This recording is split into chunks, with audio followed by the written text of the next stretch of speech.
On today's episode, I want to talk about one of the biggest moves that the Chicago Bulls did make this offseason. That's acquiring Nic Claxton. Because a couple of years ago, Nic Claxton was a legitimate Defensive Player of the Year conversation.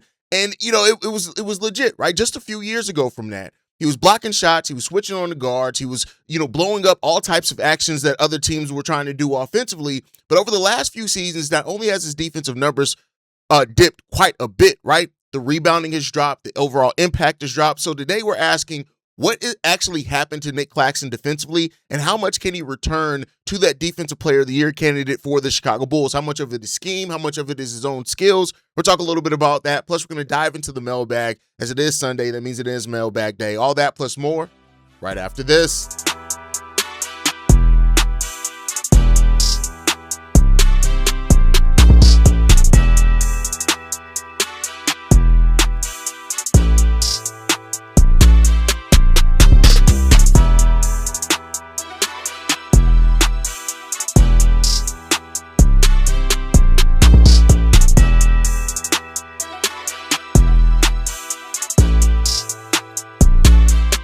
What's going on, Bulls fans? Welcome to another episode of Chicago Bulls Central, your number one spot for everything Chicago Bulls related. I'm the host there, Haize, but more importantly, you guys can follow the channel at Bulls Central Pod on every social media platform we happen to be on. With that said, let's go into this. Hit that subscribe button. Try to get to 50,000 subscribers by the start of the 2026-27 season, and we only do that with the assistance of you guys. So with that said, let's go ahead and jump into it. So I want to talk about Nic Claxton. And mainly because, when the Bulls acquired Nic Claxton, a segment looked at it as a win of a move. You got in a center that fits your style of play. On top of all of that, you want a lob threat in regards to that for the Chicago Bulls, and you went out and got that, right? But since then, there have been some moves that people have looked around like, hey, we could have got one out and maybe put an offer sheet on Mark Williams or anything else. Ultimately, I come down on this, is that the Bulls got a calculated risk, right? Much like they did with the other things. 2 years of Nic Claxton. That's basically what we're guaranteed right now. Same thing with Norman Powell. With Norman Powell, could be 1 year. Same thing with Zach Collins, right? I think the Bulls acquired a young player that is young but still a veteran, of course, at 27 years old, that gives them a chance to see the style of play that they want from a center, why they find their full-time center of the future. He helps everybody out with that. We'll get into that, of the reasons why. But I think first, we have to talk about the decline, right? And there is a decline. There is a legitimate decline of this from Nic Claxton. Claxton went from being used in a system that maximized his defensive versatility and spending multiple possessions dealing with changing schemes and those type of things to declining team talent around him, increased responsibility, and a style change that happened here. But before we can talk about that, let's first get the fact that there has been a decline from Nic Claxton, right? And I think the first thing that we have to do is talk about how it has declined for him. When you look at it, in 2022-23, he was averaging 9.2 rebounds, 2.5 blocks. His block percentage was 7.1. His defensive win shares were 4. His defensive box plus minus was plus 2.2. And overall, the defensive rating in his minutes for the team was 111.3, which is a really solid defensive rating. It's not elite by any stretch of the imagination, but when you look at how it was off the court at almost 5 points worse, he had a huge defensive impact on that team. Between now and 2025-26, where now the team's defensive rating with him on the court was 120. His defensive win shares have gone from 4 down to 1.5. His defensive box plus minus has gone down from that 2.2 to 0.6. His block per games has gone down from the 2.5 to 1.1. His block percentage has gone down from 7.1% to 3.7%, and his rebounding has fallen from that 9.2 to 6.9. It's been basically a steady decline since that season, right? Now, in 2022-23, he had a defensive win share of 3.2, 2.5 in 2024-25, before ultimately settling on that 1.5, right? The defensive rating with him on the court went from that 111 to 114 to 116 to 120. Gotten worse. For those that don't know, defensive rating, you actually want the lower number is the better number. It's the opposite with offensive rating. The higher number is the better number, for those that don't know that. And again, I don't mean that to be snide or anything. I just mean that for people who don't know. I'm throwing a lot of kind of data at you. So the reality of it is that there has been a stark fall off from Nic Claxton. There's just no other way to look at that. There's no other excuses for it. There's no other capping for it. His defensive impact has fallen. And that's why a lot of what we've talked about here, at least, as far as the improvement in Nic Claxton, it's, all right, how can he get back? As it changes scenery, going to be enough for him to get back closer to that player that he was when he was, in those defensive player of the year conversations. This is not a conversation that's built to say, oh, he's going to absolutely get back to this or anything like that, but it is to talk about a player that had a special, when he was at his peak, when Nic Claxton was at the peak of his powers in those defensive player of the year conversations, it was built on the versatility that he offered, the rim protection, the quick feet, that he was able to switch on the guards, which is things, again, that we need, the switchability to kind of cover in a lot of ways 1 through 5. Now, he wasn't guarding all the positions on ball heavily, but he was able to switch enough for the defense to recalibrate. And that is the same thing that we saw, for example, like with Joakim Noah when he was here, right? The recovery speed that he had, the weak side defense and the shot blocking that he had there was all really good. And he was excellent at using his length to disrupt passing lanes, which got them out in transition a little bit more. But then there was a scheme change that hurt the value that he brought defensively to the court. Now, I'm not saying that all of this is because of the scheme change. We're not blaming all of his decline on that. But the Nets stopped using him in the same way that they did before. Before, they used him in a way that maximized his switchability, his length, and his skills. And they went from a switching defense to a more drop coverage defense. Now, we know how restrictive a drop coverage defense can be. We had Nikola Vucevic here for so long, and all Vuce can play is drop coverage, and therefore that aggressive blitzing style and trapping that the Brooklyn Nets were running before in the series before, or the seasons before, it changed. So under Jordi Fernandez, that changed like that. Drop coverage kept him closer to the paint, but limited the mobility that he had in other areas, right? So those aggressive blitzes that they ran as well, it pulled him away from the rim. So then that way his shot blocking also got affected in regards to that. And while he was still a versatile defender that can play multiple coverages and those type of things, constantly putting him in a drop coverage takes away a lot of that. That's why you don't like to see a lot of drop coverage in the NBA anymore. Like, there are certain centers that can only play drop coverage. That's just a skill set that they have. They have to play drop, but you have enough switchable defenders around them to where the team defense takes a step around it, right? Or still is solid around it. And so when you get away from a scheme that fit that center, it is what it is, right? And so, now when Jordi Fernandez came there in 2024-25, it continued to shift, right? They became more aggressive on pick and roll coverages and those type of things and traps. So Claxton and Brooklyn, the other big men were pulled away from the rim, as I said, and that's in. So now when you have the problem with Claxton, you're forcing him to play one style of defense, where in reality, he's best when he's that quarterback of a defense.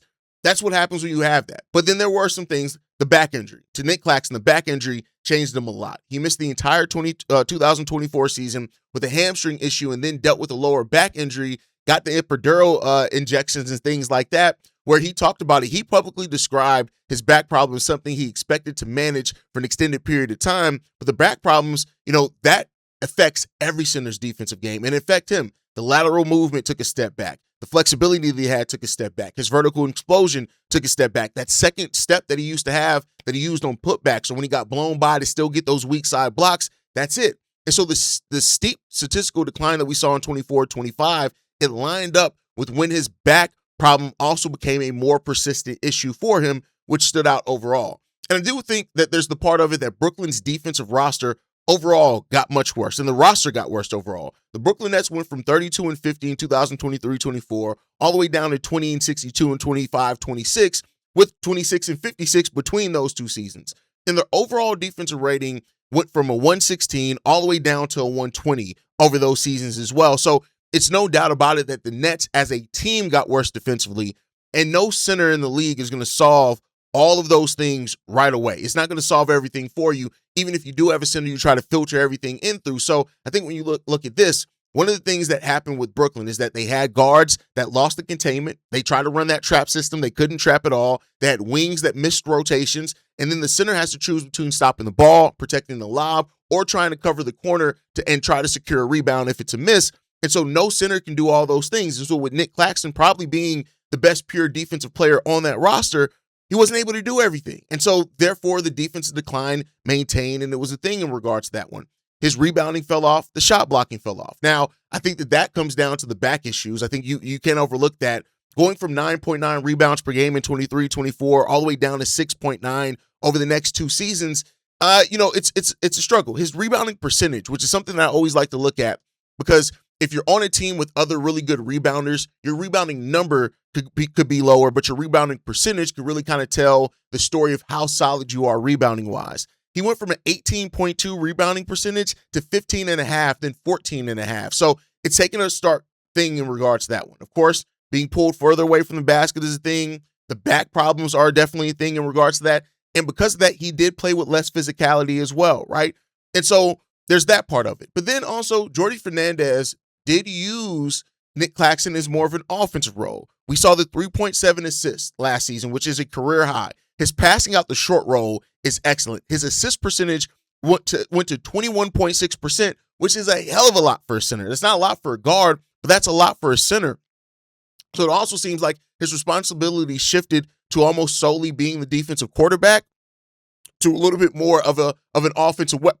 But again, I'm not making that the excuse for everything defensively.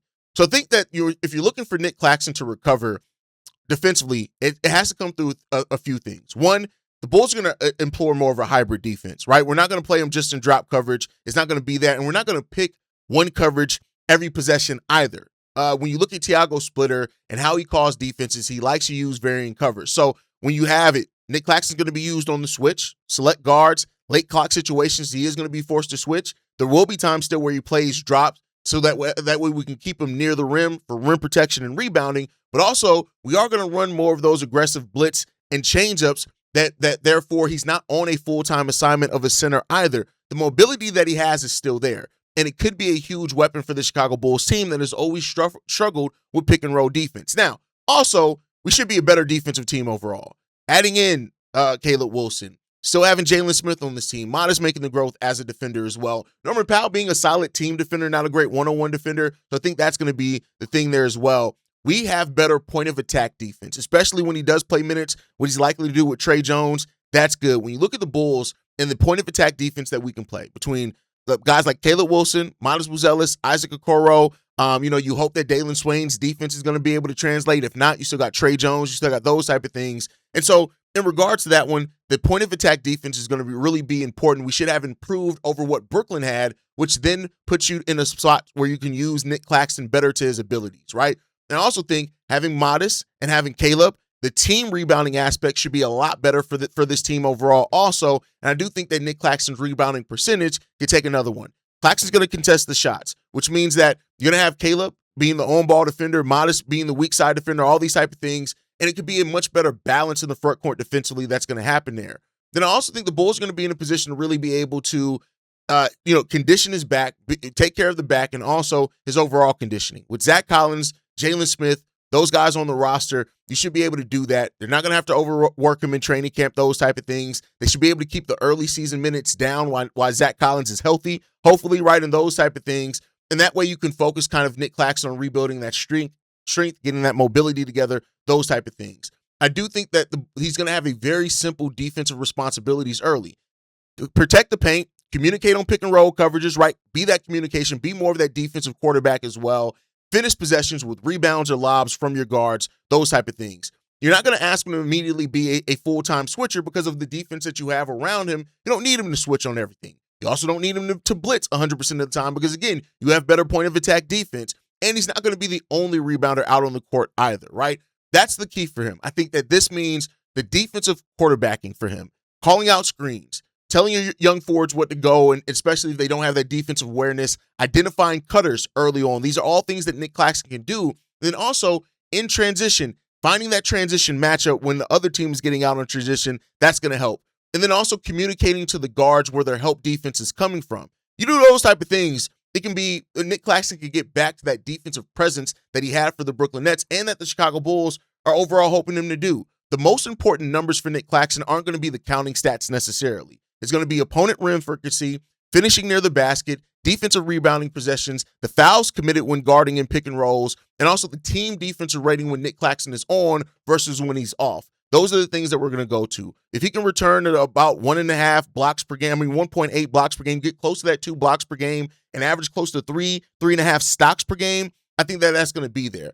I'm not expecting him to get back to the defensive player of the year ballot. That's not what I'm expecting him. But I am expecting him to do what he does well and the Bulls to be able to maximize that. At 27 years old, his best traits, the length, the mobility, the switchability, the timing, the putback, the blocking shots, all those type of things are things that should be able to maintain and exactly what the Chicago Bulls need from their starting center in this current team. So Nic Claxton's defensive decline was real. There's just no way around it. We're not going to act like it's not real, but it does look like a case of when a player is getting, the system kind of changes, but also injuries were a thing as well.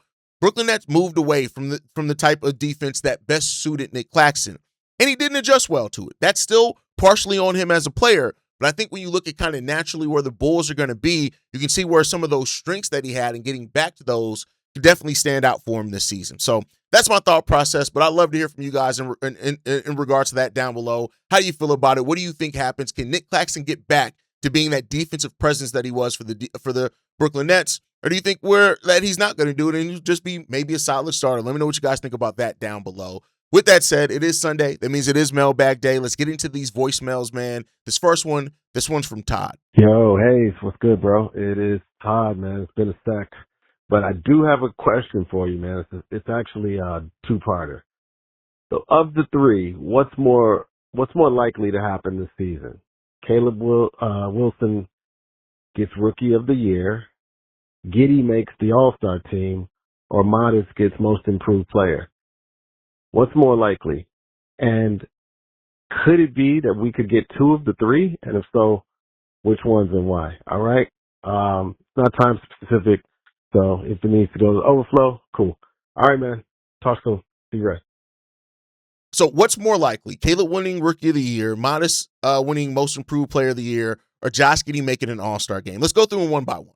Josh Giddey making an All-Star game as a point guard in the Eastern Conference is going to be difficult on a team that's not expected to win a lot of games. Now, if the Bulls do surprise some teams and maybe have a much better record than they do, he could be in that conversation, right? The stats aren't the thing for Josh Giddey. He's going to have the stats to be an All-Star. The question that becomes about the state of the team, right? Because while team players do make it sometimes an All-Star game from, not necessarily the best winning teams, right? It becomes more and more difficult at that point guard position. The point guard in the East is a very difficult role to be in, right? So I think that's going to be difficult. It's not impossible, but it's going to be difficult. The Bulls will have to win a lot more games than expected.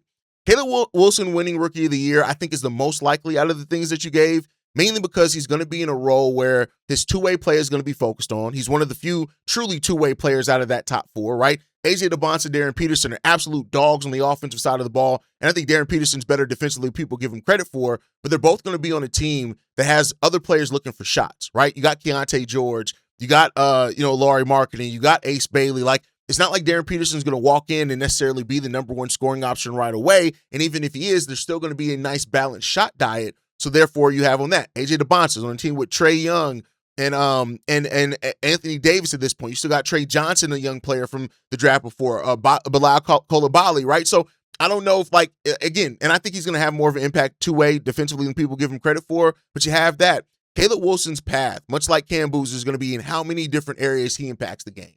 And also the narrative part of it. The fact that he was drafted fourth overall can play a part into that as well. And, you already see how, because he shot better in Summer League, how much the conversation around him has shifted. So I do think he has a chance in that. Modest winning Most Improved Player, again, is another one of those things that, we talked a lot about it last season. I think he's going to have to become a real two-way player while still averaging between 16 and 18 points per game. But also the team's going to have to kind of punch above its weight to do that.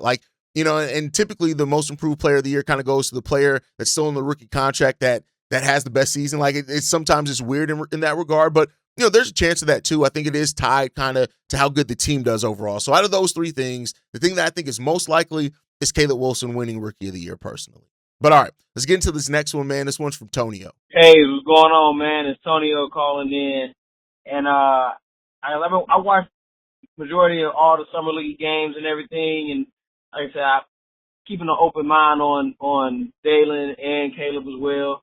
My question is, what is something that because summer league is more like a showcase from what I'm getting at from every time I'm watching it.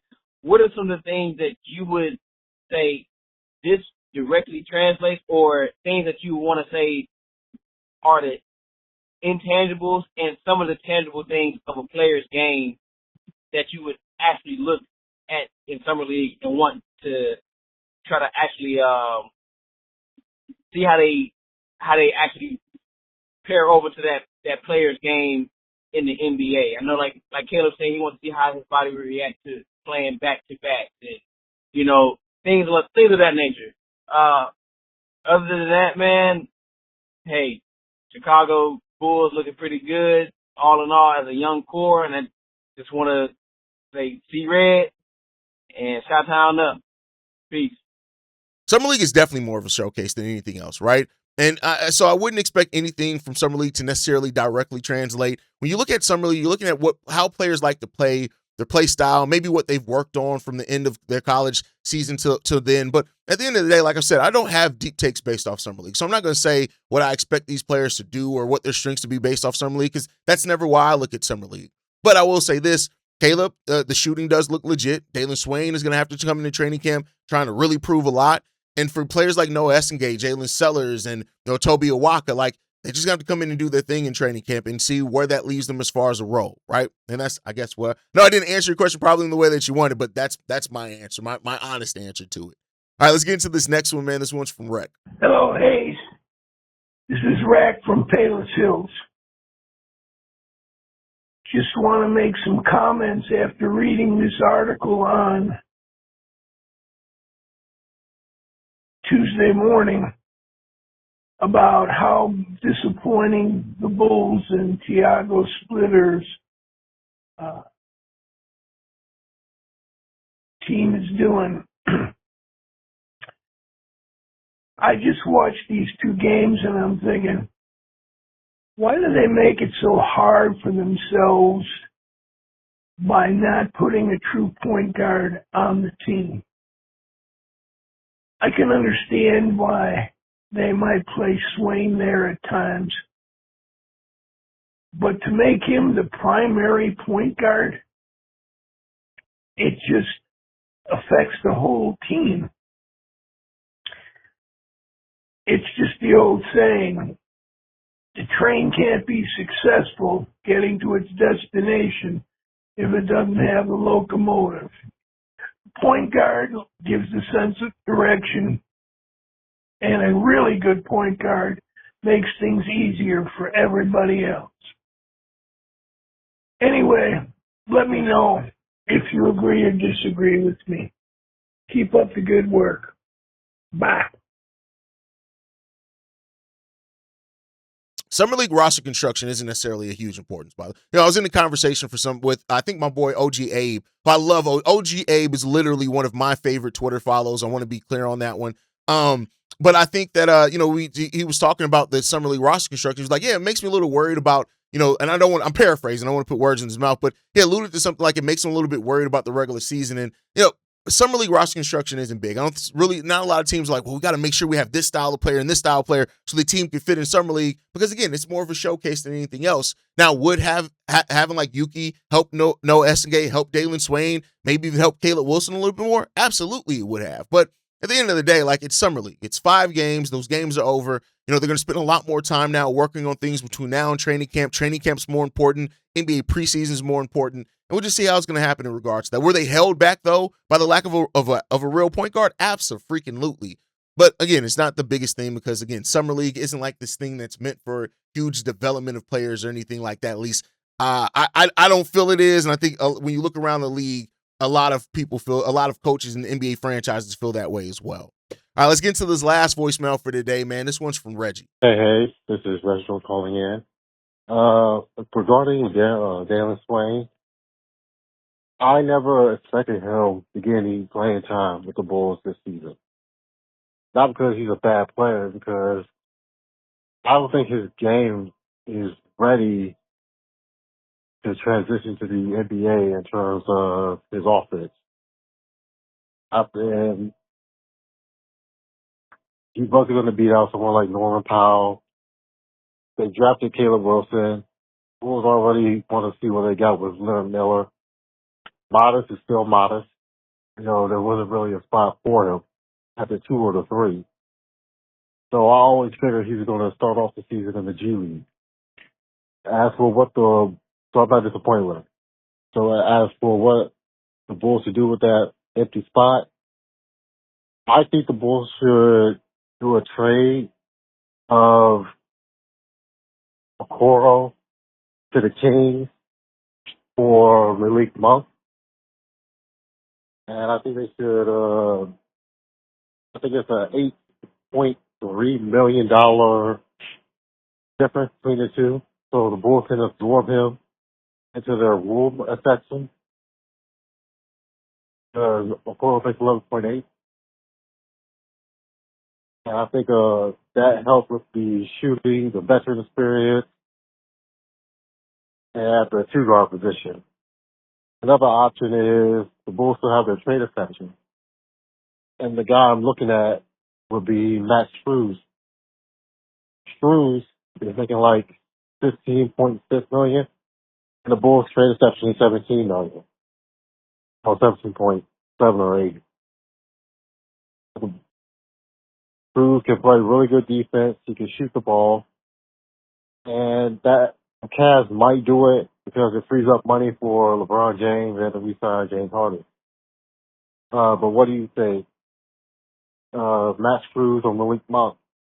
And if either guy, the Bulls decide to get neither guy, what do you think about bringing back Devontae Green just for his defensive experience? Thanks for hearing me out. At 15th overall, on a rebuilding team, keep in mind, we are a rebuilding team that, for everything that we've heard, is focused on development.